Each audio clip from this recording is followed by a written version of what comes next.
Les Postos, ce débrief va être très colérique, va être très énervé. Et c'est un véritable coup de gueule que je vais passer ce soir. Parce que ce soir, je vais défendre le Cup Ultra Paris. Mais c'est tout. Je ne défendrai personne d'autre. Il faut que vous vous rendez compte que ce club va très très mal. Ce club a perdu son cœur. Ce club a perdu son âme. Ses dirigeants en ont fait une marque et pas un club de football. En ont fait une marque comme Nike, comme Adidas, comme Puma et rien d'autre. Ça marche que par le pognon, que par le fric. Vous allez me dire, c'est le monde d'aujourd'hui, très clairement. Mais de faire du fric, ça t'a jamais empêché d'avoir un cœur, d'avoir une âme et de proposer quelque chose sur le terrain. Là, il y a un moment donné, les seuls qui sont respectables ce soir, c'est le Cup Ultra Paris. Que tout le monde critique. Que tout le monde critique. Tout ça parce que ils font grève. Tout ça parce qu'ils quittent le stade à 15 minutes de la fin. Mais c'est assez compréhensible quand même. On nous a vanté un projet. On nous a donné sur la table un projet qu'en 2011, QSI, Qatar Sport Investments, allait faire du Paris Saint-Germain une équipe exceptionnelle qui ferait partie du top 4 européen sur le long terme. Mais à l'arrivée, qu'est-ce qu'on a vu? Que du cinéma, que du cirque. Avec tous les problèmes extrasportifs qu'il y a depuis des années, on va pas reparler de Serge Aurier, Neymar, Marco Verratti, Herrera, Icardi et beaucoup d'autres. La valse des coachs, Emery, Thomas Tuchel et maintenant Pochettino, et à l'époque Laurent Blanc et Carlo Ancelotti. Ce club marche à l'envers. Regardez, moi le football, c'est mon premier amour. C'est mon amour de toujours. Jusqu'à la mort, ce sera mon amour. Entre le PSG et moi, on ne peut pas se quitter. Voilà, ça a été créé en 1970. Je suis supporter depuis 1998. Et qu'on soit en Ligue 2, en National, en CFA, en National 8, je resterai toujours pour le Paris Saint-Germain. Quand vous voyez le but de Lionel Messi ce soir, le but de Lionel Messi, et quand tu vois tous les footix, hors le Cup Ultra Paris, qui acclament Lionel Messi à la façon supporter socios barcelonais, mais c'est une honte. Et le Cup Ultra Paris a eu raison de siffler cette ovation de tous ces footix bourgeois qui viennent au Paris Saint-Germain, alors qu'ils ne savent même pas ce que c'est le Paris Saint-Germain. Ils s'intéressent au Paris Saint-Germain depuis 2011 au plus tard, ou depuis l'arrivée de Lionel Messi, ou de Zlatan, ou Mbappé. Voilà, j'en perds mes mots, je bégaye, je suis très triste ce soir. Je suis très triste en plus de ça parce que j'ai perdu l'une des personnes les plus incroyables dans ma vie. C'est ma grand-mère qui est décédée depuis hier matin. Et le fait est de faire des vidéos et de regarder du football, bah réellement, ça m'aide à tenir. Mais honnêtement, cette équipe, elle ne te rend pas plus joyeuse. Elle ne te remonte pas le moral. C'est catastrophique. C'est catastrophique ce soir. Vous vous rendez compte que ce soir, ça aurait dû être au moins une fête. Mais ce soir, on ne retiendra pas la fête. Quand tu vois que Lens, une très belle équipe Lens, une équipe magnifique, avec des joueurs magnifiques, avec un entraîneur magnifique, avec des supporters magnifiques qui ont été carrément invités. Les supporters de Lens ont été invités dans le Cup Ultra Paris. Moi, je respecte le Cup Ultra Paris. C'est normal qu'ils fassent grève. C'est normal qu'ils s'en vont à un quart de la fin. Parce qu'il y en a marre. On nous a pris trop pour des cons avec ces mercato XXL qui n'ont rien d'XXL. Avec ces remontadas en 2017, en 2019, en 2022, ça a trop duré. Une fois, ça peut arriver, mais 2 fois, 3 fois, 4 fois. Et à un moment donné, on peut plus accepter ça. Vous vous rendez compte sur le but de Lens? Lens est à 10 contre 11 depuis la 53e minute de jeu. Et Lens se balade littéralement comme si c'était Liverpool, Manchester City ou le Real Madrid. À 10 contre 11, Lens se balade. Paris se retrouve déstabilisé en 3 passes en étant en supériorité numérique sur le terrain. Est-ce normal? Est-ce normal? Ces joueurs-là nous prennent pour des cons. Ce coach nous prend pour des cons. Ses adjoints nous prennent pour des cons. Ses kinés, son staff médical nous prend pour des cons. Leonardo nous a pris pour des cons. Nasser Al-Khelaifi nous prend pour des cons. Le Prince nous prend pour des cons. QSI nous prend pour des cons. Tout le monde nous prend pour des cons. Alors certes, d'accord, le PSG est officiellement champion de France ce soir. C'est très bien. 10e titre dans l'histoire du Paris Saint-Germain. Le PSG dépasse l'Olympique de Marseille, son rival de toujours. Le PSG dépasse l'AS Saint-Etienne, l'un des meilleurs clubs français depuis des années. Mais qu'est-ce qu'on va retenir de cette saison? On va pas retenir ce 10e titre. Alors certes, c'est très important. Il va y avoir l'étoile sur le côté. C'est très très bien. Mais ce qui s'est passé cette saison, dès le trophée des champions, dès l'élimination des 8e de finale de Coupe de France, alors que tu la gagnes tous les ans comme le trophée des champions, et cette humiliation contre le Real Madrid, alors que tu gagnes 1-0 à l'aller, que tu mènes 1-0 au retour, et que tu te chies dessus, tout ça parce que tu as pris un but sur une erreur d'un gardien. Ça arrive de prendre un but dans un match, ça a toujours arrivé.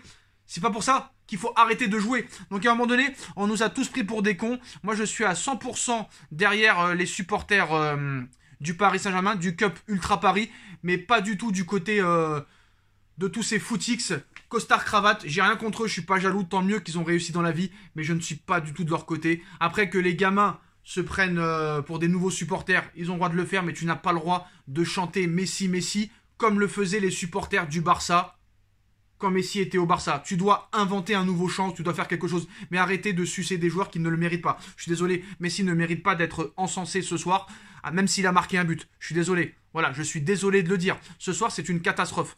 Ce soir, le PSG est champion. Mais ce soir, au niveau du match, ça a été encore une fois catastrophique. Alors oui, je suis content. Le PSG est champion de France.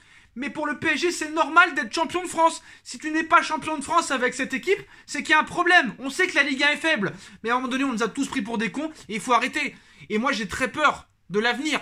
Parce que quand tu écoutes un petit peu les dernières infos de ces dernières heures, quand tu vois que c'est Mbappé qui te dit il faut changer quelque chose, il faut restructurer, il faut réorganiser. Ils ne sont pas capables de s'en rendre compte eux-mêmes. S'ils sont pas capables de s'en rendre compte eux-mêmes, c'est qu'ils en ont rien à foutre du Paris Saint-Germain. Et ça, on le sait depuis très longtemps qu'ils en ont rien à foutre du Paris Saint-Germain. Il n'y a aucun leader dans cette équipe. Alors certes, le PSG est champion de France pour la 10e fois de son histoire, malgré tous les sifflets qu'il y a eu, malgré que les supporters soient partis à 15 minutes de la fin. Le PSG a réussi son objectif, quoi qu'il en soit, de cette fin de saison, hein, après cette élimination en Coupe de France et surtout en Ligue des Champions. On aura aussi eu des Lensois une nouvelle fois courageux, qui n'auront rien lâché, exceptionnel, jusqu'au bout. Les Lensois prennent un point important quand même dans leur course à l'Europe. Mais ce soir, c'est catastrophique. Alors Mbappé a été à côté ce soir. Il a fait ce qu'il a pu, mais voilà, il est trop peu aidé. Messi a été très très bon. Après Mbappé, voilà, il a fait ce qu'il a pu, mais cette équipe, elle est catastrophique. Voilà, on va pas se mentir. Mbappé ne peut pas tout faire à chaque match. Quand tu vois Seko Fofana en face, mais il est exceptionnel, il est remarquable. Seko Fofana, il a 10 fois sa place au Paris Saint-Germain. Comment tu ne peux pas le voir? Je sais ce que vous allez dire. Sacha, dès qu'ils arrivent au PSG, ils ne font plus rien. Bah c'est sûr, tu les mets pas dans les bonnes dispositions. Rappelez-vous Ben Arfa, rappelez-vous Aurier, rappelez-vous Lucas Digne, rappelez-vous tous ces joueurs-là qui venaient de la Ligue 1 et qu'à l'arrivée, on leur a pas donné leur chance. Alors ce soir, les footix vont retenir surtout le but de Lionel Messi. Je n'en ai que faire. Je n'en ai que faire pour être très poli. Il y a un moment donné, tant que le changement ne viendra pas, il ne se passera strictement rien. Quand tu vois que Nasser Al-Khelaifi n'était pas là ce soir, c'est incroyable. Et quand tu vois réellement qu'au niveau du jeu, il n'y a strictement rien, c'est pas eux qui vont me remonter le moral. Pour moi, Idrissa Gueye n'a pas le niveau de jouer au Paris Saint-Germain, je suis désolé de le dire. Et Herrera, j'en parle même pas. Même s'il est plus là, j'en parle même pas, il faut vite le dégager. Mais ce soir, voilà, j'ai l'impression que Ramos, lui, il est déjà dans son futur club en MLS. Tu m'étonnes qu'il veut rester au Paris Saint-Germain. J'ai pas grand-chose à dire. Marquinhos a été trop esselé en défense. Cette défense à 3 n'a pas réellement marché ce soir. Hakimi, par contre, a été assez bon à droite. Alors pourquoi il l'a sorti à la place de Di Maria, je ne sais pas. Alors Di Maria, il n'a plus le niveau du tout. Neymar a essayé de faire des choses, mais il a été trop peu aidé. Il a été quand même décisif sur le but de Lionel Messi, mais est-ce qu'il faut lui redonner une chance? Je ne sais pas. À part Nuno Mendes, à part peut-être Hakimi ce soir, il n'y a pas grand-chose à se mettre sur la dent. Verratti comme d'habitude, un carton jaune. Ramos comme d'habitude, un carton jaune. Marquinhos aussi a pris un carton jaune. Je pense qu'ils sont très touchés, mais le problème c'est que tous les ans ils sont touchés et à l'arrivée on ne voit strictement rien. D'ailleurs, très grosse information dans quelques minutes sur la chaîne les vidéos de Nono et Sacha. Mais voilà, moi ce soir j'ai un gros coup de gueule. J'ai un très gros coup de gueule et ce 10e titre c'est très très bien. Mais à un moment donné, nous on attendait beaucoup plus que ça. Maintenant, de gagner le titre, ça devient random. On va nous dire de ne pas banaliser ce titre de champion, mais ce qu'il faut savoir, c'est que le PSG a gagné le titre de champion de France, alors que les 3/4 des joueurs sud-américains n'étaient pas présents cette saison et étaient en sélection. que les 3/4 des joueurs étaient blessés et que même en jouant très très très très mal, avec des blessures, avec des mecs qui reviennent de sélection pas à temps, on a survolé la Ligue 1. Vous vous rendez compte de ça? Donc si, moi je le banalise parce que c'est quand même assez faible la Ligue 1. Je suis désolé, 15 points d'avance, 16 points d'avance, alors que tu as joué comme de la merde toute la saison. Je suis désolé de le dire. Ce n'est pas normal de s'être fait éliminer dès les huitièmes de finale de Coupe de France. Cette remontada contre le Real Madrid est inadmissible et c'est la remontada et l'élimination et le chaos de trop. Voilà. Et en plus de ça, la frustration. Je suis désolé, la frustration de certains, elle est recevable. Elle est recevable. Il n'est pas question, d'accord, pas de problème, il n'est pas question de mettre de côté et de galvauder ce 10e titre de champion de France. Je veux bien l'entendre. Mais voilà, on est au bord du gouffre. Ces joueurs-là sont au bord du gouffre. Cet organigramme et cette direction est au bord du gouffre. Le PSG a existé. Le PSG a existé avant QSI. Et existera après QSI. Le PSG a existé avant Neymar, avant Zlatan, avant Mbappé. Et existera après Mbappé, après Neymar, après Messi, après Verratti, et ainsi de suite. Quand t'arrives même pas à gérer tes gardiens, c'est que t'as un problème psychologique. Et ces mecs-là ont un problème psychologique parce qu'ils refont les mêmes bêtises, les mêmes erreurs tous les ans. On se rappelle avec Areola et Trapp et Sirigu. Donc voilà. Moi, je suis très colérique ce soir. Moi, tout ce que je vois, c'est que Lens s'est baladé ce soir. Lens s'est baladé à 10 contre 11. Lens s'est baladé à 10 contre 11. Léo Messi est champion et rentre directement au vestiaire. Vous vous rendez compte de ça? Mais quelle désolation ce club. Quelle désolation. Messi, il en a rien à foutre du Paris Saint-Germain. Tous, 3/4 des joueurs s'en foutent du Paris Saint-Germain. Voilà, je pourrais en parler des heures les postos, mais voilà, c'est catastrophique. Je rends hommage ce soir au Cup Ultra Paris. Certes, le PSG est peut-être le plus grand club de France, mais le PSG est quand même assez ridicule parce qu'au niveau du jeu, on ne voit strictement rien du tout. Rien du tout. Les vrais supporters du PSG sont dehors.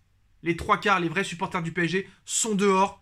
Et pas au Parc des Princes, malheureusement, à part le Cup Ultra Paris. Voilà. Bon, les Ultras, quand même, faites le titre hors du parc. Hors du parc. Ils sont sortis à la 75e minute. Respect à eux. Mais aucun respect pour ces joueurs, à part 2 ou 3. Aucun respect pour ces dirigeants, pour ce directeur sportif, pour ce président, pour ces propriétaires qui doivent tout refaire et qui ont besoin que Mbappé leur dise qu'il faut restructurer et qu'il faut tout changer dans cette équipe. C'est un joueur qui leur dit ça. Ils ne s'en rendent compte même pas par eux-mêmes. C'est très très grave. Très grosse information dans quelques minutes sur la chaîne Les Vidéos de Nono et Sacha, les postos. On se retrouve très vite pour une nouvelle vidéo. Tchuss.